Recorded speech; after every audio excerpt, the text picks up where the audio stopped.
Welcome back viewers. हम बात कर रहे थे शब्बीर अहमद कायम खानी साहब से और बड़ी मज़े की चिट चैट चल रही है उनके साथ और बहुत कुछ जानने का मौका मिल रहा है हमें भी। सर, आपने MQM छोड़कर PSP ज्वाइन किया, इन दोनों पार्टीज़ में क्या फ़र्क लगा? देखो, बहुत फ़र्क है। मैं सिर्फ इतना बता दूं कि PSP में मुझे आए सिर्फ 2 साल हुए हैं और MQM में 32 साल गुजारे हैं ज़िंदगी के। अच्छा। तो 32 साल में जब पार्टी ज्वाइन की थी MQM, बहुत कम उम्र थी और पार्टी बहुत अच्छी थी MQM, और इसने भी पूरे मुल्क में डिलीवर किया, काम किया। लेकिन बदकिस्मती से फिर आस्ते आस्ते पार्टी अपने ट्रैक से हट गई। अच्छा। जिस मकासद के लिए पार्टी बनी थी उन मकासद से हट गई है। तो फिर वही बात है, अल्लाह ताला ने अकल शऊर दी। हम देखते रहे, सोचते रहे, लेकिन उस वक्त ऐसा माहौल नहीं था कि हम पार्टी छोड़ दें। लेकिन पार्टी के बारे में बहुत पहले तो मालूम हो गया था कि पार्टी का रुख अभी सही नहीं जा रहा है। अच्छा। और दिलो दिमाग नहीं कह रहा था कि अब मज़ीद काम किया जाए, लेकिन थोड़ा सा खौफ का अंसर था तो नहीं छोड़ सके पार्टी के। लेकिन ये क्रेडिट जाता है सैयद मुस्तफ़ा कमाल को और अनीस कायम खानी को। उन्होंने 4 साल पहले कराची में आकर, क्योंकि ये खुद उनका भी ताल्लुक MQM से ही था। खौफ कराची में था ना, कराची में जो लोग पार्टी छोड़ देते थे, लोग मार दिया जाता था। अच्छा। लोग जी तो ये चीज़ें, एक खौफ था बहरहाल, और एक परसेप्शन भी थी। तो इस वजह से लोग पार्टी चाहते हुए भी नहीं छोड़ते थे।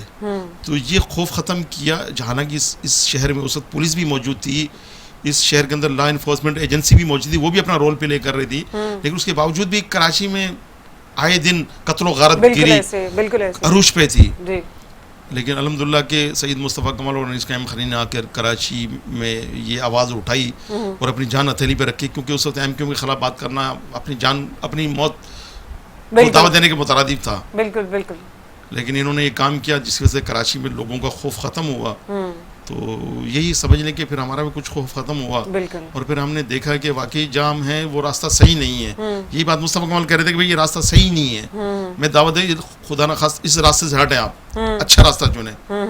तो फिर पार्टी छोड़ दी। पार्टी छोड़ने के बाद भी मैं कई रोज़ बाद घर पे मैं बैठा रहा, मशवरे किए लोगों से। अच्छा। दोस्तों से मशवरे किए, अच्छे जो लोग थे हमारे ख़ास, जिनके हालात पे गहरी नज़र थी, उनसे मुशावरत की। और सबसे बड़ी बात, फिर अल्लाह से मुशावरत की, इस्तिखारा किया। अच्छा। तो ये करके बाद पाक ज़मीन पार्टी में शामिल हो गए। और शामिल होने के बाद अल्लाह का शुक्र 2 साल हो गए, सुकून में, घर वाले भी सुकून में। वरना पहले घर से निकलते तो बच्चे भी आयात और सूरतें पढ़ के घर से रवाना करते थे। खौफ था कि अब अल्लाह का शुक्र है वो खौफ कराची में तकरीबन ख़त्म हो चुका है। और ख़त्म हो चुका है मेरे ख्याल में। जो मैं कह रहा हूँ वही तकरीबन ख़त्म हो चुका है कराची में। और कराची रवां तवा है कराची और सब लोग। तो ये क्रेडिट तो सैयद मुस्तफ़ा कमाल को जाता है। और सैयद ख़ास बात ये कि सैयद मुस्तफ़ा कमाल खुद नमाज भी पढ़ते हैं और पढ़ने के बाद कहते हैं अपने वर्कर्स को, कहते हैं कि मेरा वो वर्कर ही नहीं है जो नमाज नहीं पढ़ेगा 5 वक्त की। तो कितनी बड़ी बात है, ये सब किसी लीडर ने नहीं कहा कि ये कि अब वो नमाज अल्लाह को कहते हैं, अल्लाह को भी याद करो साथ साथ। तो इसमें ये पार्टी में बहुत फ़र्क है। अब मैं डिटेल में आपको बताऊँ, लेकिन बहरहाल अब चले MQM और PSP का जो हमें एक फ़र्क था वो आपने बड़े वाज़ेह तौर पे बता दिया।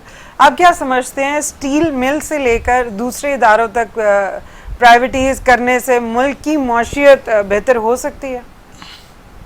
देखिए, प्राइवेटाइज तो इलेक्ट्रिक को भी किया था ना 15 साल पहले। वो प्राइवेटाइज किया इसलिए जाता है कि ताकि हेल्दी कंपटीशन पैदा हो और ताकि वो अपनी परफॉर्मेंस और प्रोग्रेस दे सकें। लेकिन बदकिस्मती आपने स्टील मिल की बात की, या स्टील मिल में तो देख रहा हूँ डाउन साइजिंग चलती आई है। मुझे याद है जब मैं मिनिस्टर था तो एक मरतबा इस्लामाबाद एक मीटिंग में बैठा था, उस वक्त परवेज़ मुशर्रफ साहब सदर थे। उन्होंने कहा था, ये बात कोट की थी, मुझे याद आया आपके सवाल पे। उन्होंने कहा था कि सेम यूनिट जिस तरह यहाँ पर है पाकिस्तान में कराची में स्टील मिल, इससे सेम यूनिट कायरा में है, मिस्र में। अच्छा। उसके एम्प्लॉइज़ कम है, 50% है यहाँ के मुकाबले में, कराची के मुकाबले में, और प्रोडक्शन डबल है। अच्छा। प्रोडक्शन डबल है और एम्प्लॉइज़ 50% कम है। लेकिन बदकिस्मती से कराची में जो स्टील मिल है पाकिस्तान में, इस स्टील में एम्प्लॉइज़ हमारे डबल हैं और प्रोडक्शन 50% है। इसका क्या तो इसके अदारे, यानी कि वो अदारा खसारे में जाएगा, फिर स्टील मिल लॉस होगा। तो उनका ये कहना था कि अच्छे एडमिनिस्ट्रेटर जो लगा दें आप, किसी भी इंस्टीट्यूट को, किसी भी अदारे को अगर आपको सही करना है तो आप अच्छा एक नेक और एक बाकिरदार और वो ईमानदार अफसर ला के बैठा दें, वो खुद ही सही कर देगा अदारे को। जब अदारे का अफसर सही नहीं होगा, उसका हेड सही नहीं होगा, तो फिर वो अदारा वो ऐसी वो नुकसान में जाएगा। एक बड़ी नेचुरल सी बात है ऑब्वियसली, अगर आप जैसे आप कह रहे हैं कि आप लोगों को अवेयर कर रहे हैं, तो अगर आपका लीडर सही होगा तो आगे आपकी चीज़ें सही होना शुरू हो जाएंगी। आगे अगला मेरा जो सवाल है, आप एक पसमानदा इलाके में परवरिश पाए, वहाँ से परवान चढ़े, फिर आपने सख्त मेहनत और कामयाबी हासिल की, तो तजुर्बे की बुनियाद पर हमारे नौजवानों को क्या पैगाम देना चाहेंगे? देखिए, मेरा आपने जिक्र किया, मेरा जो ताल्लुक है मीरपुर खास डिस्ट्रिक्ट है, सूबा सिंध का एक डिस्ट्रिक्ट मीरपुर खास, उसकी तहसील जमसव से मेरा ताल्लुक है। और बिल्कुल वाकई वो पसमानदा इलाका है, और अब भी गो के हमेशा से ही वहाँ पीपल्स पार्टी जीतती आई है, लेकिन अभी भी वहाँ आप जाके देख लें रोड, रास्ते और वहाँ के हॉस्पिटल की सूरत हालात देख लें, वहाँ स्कूल देख लें, तो जहाँ अब तक हम तालीम और सेहत को नहीं सही कर सके हैं, तो फिर आगे चल के हम क्या करेंगे। तो बहरहाल मेरी नौजवानों को ये गुजारिश भी है और एक मैसेज है कि वो सबसे पहले तो अपनी तालीम पर तवज्जो दें। तालीम, बच्चे को तालीम हो, वो डिग्री ना हो। बदकिस्मती हमारे यहाँ होता है कि इंटरमीडिएट बोर्ड या मैट्रिक जो बोर्ड होते हैं, वहाँ पे आजकल पैसे की बुनियाद पर मार्कशीट ले लेते हैं आप, अच्छी परसेंटेज ले लेते हैं आप, परसेंटेज ठीक है ना आप, तो ये ज्यादती है उन ये कतलेआम उस मेरिट का। जो बच्चे पढ़ रहे हैं, जो ज़हीन है, पढ़कर वो पढ़ते हैं, पूरी साल मेहनत करते हैं, और उसके बाद उसके मुकाबले में कोई डफर पैसे की बुनियाद पे अगर डिग्री लेके अगर उस पोस्ट पे बैठ जाता है, तो ये मेरिट का कत्लेआम है। तो पढ़ें आप, पढ़ें, और पढ़कर फिर उस बात को रोकथाम की जा सके जो लोग इस किस्म की करप्शन कर रहे हैं, जो लोग उन बच्चों से तालीम याफ्ता मतलब सिर्फ डिग्री के लिए ना पढ़ें, कुछ सीखने के लिए पढ़ें, अच्छा तालीम के साथ साथ कुछ सीखें भी, अच्छा इंसान बनने के लिए। तो वो चीजें फिर ना सिर्फ अपने पास रखें, बल्कि कहते हैं तालीम के लिए भले चीन भी जाना पड़े, तो उसको फैलाएं, उस इल्म की रोशनी को फिर फैलाएं। आप फैलाएं, जहाँ भी आप बैठे, किसी भी गैदरिंग में बैठे, आप जाएं, अपना टाइम स्पेयर कर भले आप उन एरियाज में जाएं, उन रिमोट एरियाज में जाएं। इंसान अपने लीजिए तो सभी जीते ना, मजा तभी जब किसी दूसरों को लीजिए जाए, तो कुछ हिस्सा जरूर है जिंदगी का जरूर रखें। उसका बनाने के महीने में मुझे एक दिन देना है या चंद घंटे देने या हफ्ते में देने, वो आप जाके 10-20 लोगों को आप जमा कर उन बस्तीज में जाएं, उन पूरे इलाकों में जाएं, वहाँ जाकर ये काउंसलिंग करें लोगों की, तो फिर जाकर कहीं बरसों बाद जाकर ये पाकिस्तान किसी ट्रैक पर आएगा, जब जाके कोई सोच हमारी सही होगी, अदरवाइज तो फिर नहीं होगी।